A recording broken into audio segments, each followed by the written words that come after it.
Welcome everyone. আজ সকালের নাস্তায় তৈরি করেছিলাম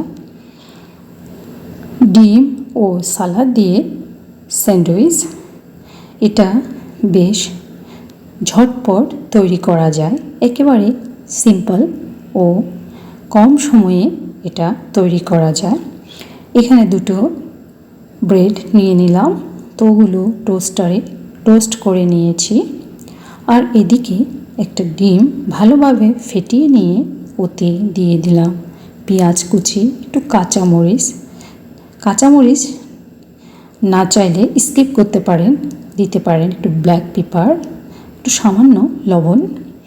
তো এখন চুলায় একটা প্যান বসিয়ে দিয়ে ওটা গরম হয়ে এলে সামান্য বাটার কিংবা তেলে ওই ডিমটা ভেজে নেব। তো ডিম ভাজা হয়ে গেলে একটা প্লেটে নামিয়ে নিব। এখন সুন্দর করে পাউরুটির উপরে ডিম, লেটুস পাতা, টমেটো ও শসা দিয়ে সুন্দরভাবে পরিবেশন করুন। দেখুন, এখানে দিয়েছিলাম আমি ড্রেসিং।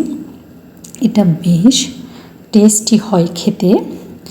ছুটির দিনগুলোতে মাঝে মাঝে আমি এইভাবে বাসায় এগ সালাদ স্যান্ডউইচ বা এগ সালাদ বার্গার যাই বলুন না কেন, আমি এভাবে সবার জন্য তৈরি করে নেই।